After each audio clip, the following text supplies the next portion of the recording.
Hello friends, property लेन then .com channel पे मैं भूपेंद्र सिवाग आपका वेलकम करता हूँ। बहुत दिनों बाद मैं वीडियो बना रहा हूँ क्योंकि कोई ऐसा टॉपिक नहीं मिल रहा था कि जिस पे वीडियो बनाई जाए और आपसे बात की जाए, क्योंकि हर दूसरा इन्फ्लुएंसर मार्केट क्रैश, गुड़गांव की market crash, investor trapped, investor stuck, ये वीडियो बना रहे थे। और हाल तो ये हो गया कि एक साल पहले जब विशाल भार्गव ने Gurgaon market house of card करके वीडियो बनाया था, तो यही इन्फ्लुएंसर बहुत तेज़ तेज़ आवाज़ में शोर मचाकर वीडियो बनाकर ये कह रहे थे कि विशाल भार्गव बिल्कुल झूठ बोल रहे हैं, उनकी वीडियो में कोई दम नहीं है, कोई स्टैट नहीं है।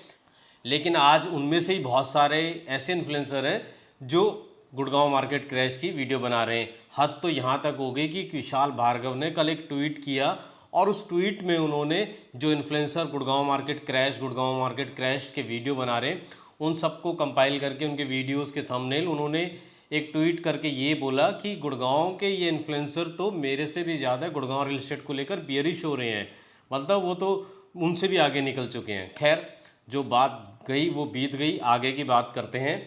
आज जब मैं ये वीडियो रिकॉर्ड कर रहा हूँ उस टाइम पर ईरान और इजराइल और यूएसए के बीच में सीज़ फायर हो चुका है और सुबह सुबह शेयर मार्केट भी बहुत ज़्यादा जंप ले चुकी है। तो उम्मीद करते हैं इन्वेस्टर्स का भरोसा और विश्वास रियल एस्टेट में भी लौटेगा और वो भी फिर से रियल एस्टेट में इन्वेस्टमेंट करने लगेंगे।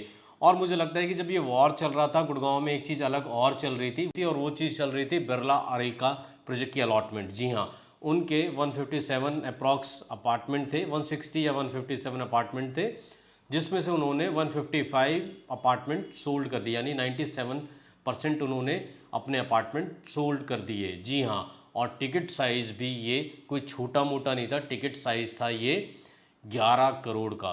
11 करोड़ के इन्होंने 150 से ज़्यादा अपार्टमेंट बेच दिए इस वॉर के टाइम में।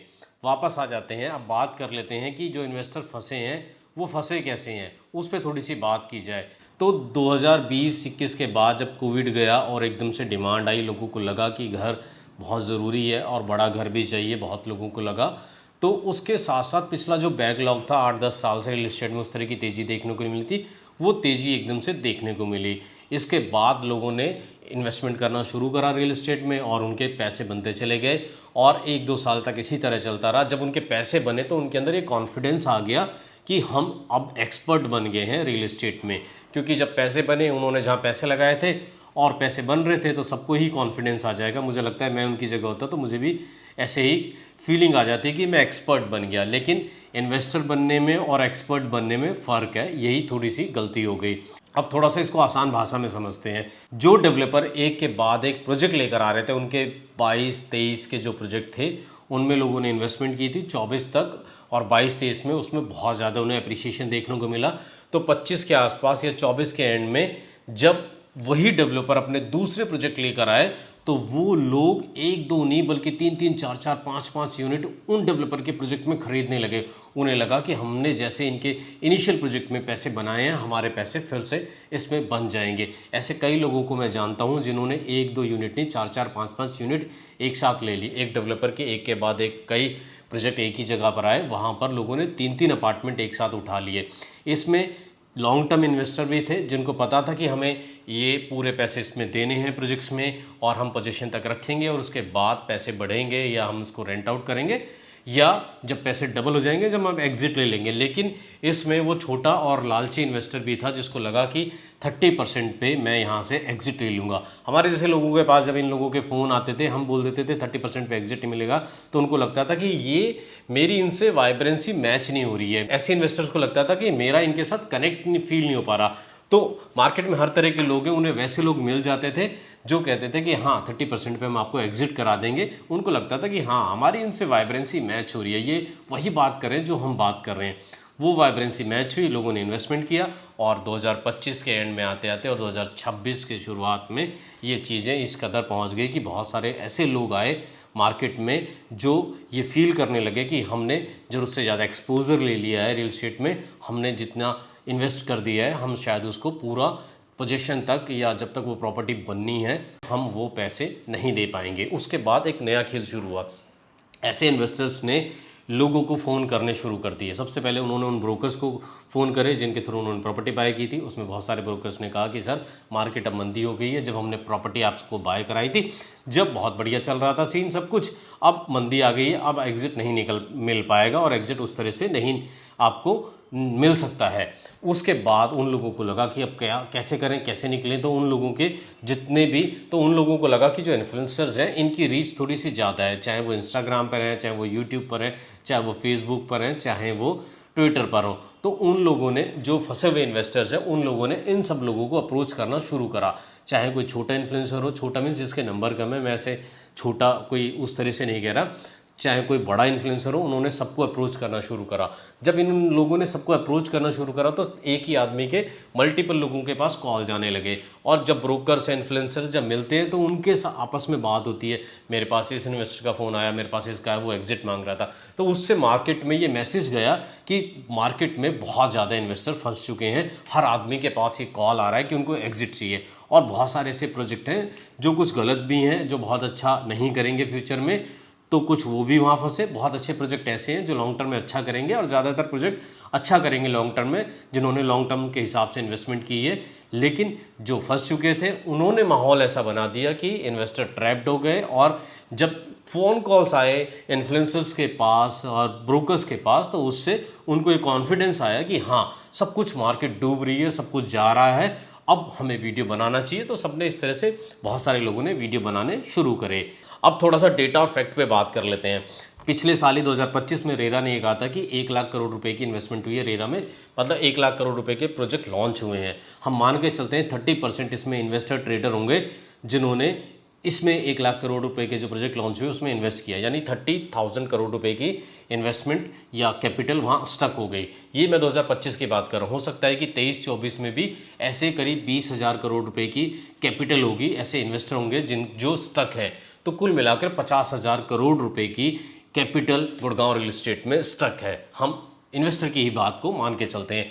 अब सबने ये तो बता दिया कि इन्वेस्टर स्टक हो गया, उनके पैसे फंस गए हैं, अब वो निकल नहीं रहे हैं, लेकिन सोल्यूशन किसी ने नहीं बताया। तो सोल्यूशन मैं दूंगा।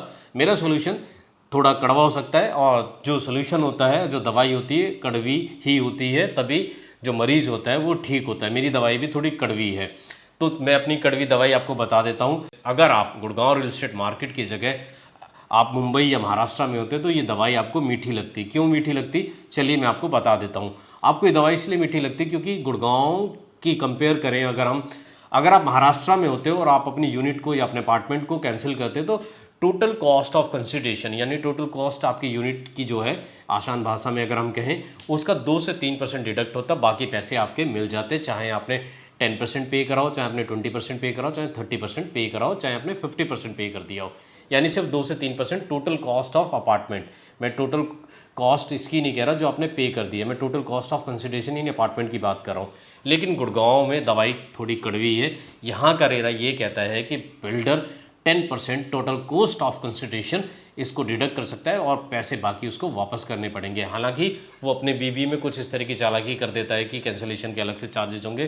कई बार बायर्स को, इन्वेस्टर को डराया जाता है बिल्डर या ब्रोकर्स की तरफ से कि आपने चाहे 20% पे कराओ, 30% पे कराओ, आपके सारे पैसे फोरफिट हो जाएंगे क्योंकि आपने बीबीए कर लिया। और बीबी में हमने इस तरह का क्लॉज डाला था। लेकिन इसके लिए मैंने रेरा एक्सपर्ट से बात करी, लॉयर से बात करी जो रेरा से जुड़े केस देखते हैं। उन्होंने बताया कि कोई भी बीबीए का क्लॉज रेरा के लॉ को सुपरसीड नहीं कर सकता। रेरा के लॉ में अगर लिखा है 10% तो 10% ही आपके डिडक्ट होंगे, बाकी पैसे आपको वापस हो जाएंगे। एग्जाम्पल के तौर पर समझाता हूँ। मान लीजिए आप एक इन्वेस्टर हैं और आपने 10-10 करोड़ रुपए के यूनिट के हिसाब से, अपार्टमेंट के हिसाब से 5 प्रॉपर्टी बाय कर ली, यानी 50 करोड़ रुपए की आपने इन्वेस्टमेंट प्लान की, जिसमें आपने 20% यानी जिसमें आपने 20% पेमेंट कर दी हर यूनिट की, तो आपने 10 करोड़ रुपए पे कर दिए। अब आपको लगता है कि आप तो एक ही यूनिट ले सकते थे 10 करोड़ की और 4 यूनिट आपने लालच में, या आपको 30% पे या 20% पे एग्जिट मिल जाएगा, आपने इसलिए बाय कर दी थी, आगे आप इसको कैरी ऑन नहीं कर सकते। अब आप क्या कर सकते हैं वो मैं थोड़ा सा सोल्यूशन आपको बता देता हूँ। आप 4 यूनिट को कैंसिल कर सकते हैं, यानी आपने जो 20% दिया था उसका 10% आपका डिडक्ट हो जाएगा। टोटल कॉस्ट ऑफ कंसिडरेशन कह रहा हूँ मैं, आपने जो पे किया उसकी बात नहीं करा। और 1 यूनिट आप रखेंगे, 1 यूनिट जो आप रखना चाहते हैं वो आप रख सकते हैं। आपने जो 10 करोड़ रुपए दिए थे 5 यूनिट के, उसमें से 1 यूनिट आप रखेंगे, उसका 20%, 1 यूनिट का आपका 2 करोड़ रुपए हो गया, बाकी आपके 8 करोड़ रुपए बचते हैं। 20% जो आपने पे किया है 4 यूनिट के लिए उसका 10% डिडक्ट हो जाएगा, यानी आपके 4 करोड़ रुपए बिल्डर डिडक्ट कर लेगा और 4 करोड़ रुपए आपको वापस मिल जाएंगे। यही एक सॉल्यूशन है, लेजिट सॉल्यूशन है, लीगल सॉल्यूशन है, जिससे आप बाहर निकल सकते हैं। अगर आपको ये लगता है कि आप सच में फंस गए हैं, अगर आपको ये लगता है कि नहीं मैं तो 1 रुपए का भी घाटा नहीं लेना चाहता, अगर आपको लगता है कि नहीं मैं इतना बड़ा लॉस बियर नहीं कर सकता, तो आपको ये सोचना होगा कि आप फिर वो कैरी फॉरवर्ड करना पड़ेगा। आपको अगले 5 साल तक वो 50 करोड़ का अरेंजमेंट करके रखना पड़ेगा, क्योंकि कोई भी ये नहीं जानता कि वो आपको एग्जिट मिल पाएगा कि नहीं मिल पाएगा। इसलिए आपके लिए बहुत अच्छा ये एग्जिट रूट है, आप इसको कंसिडर कर सकते हैं।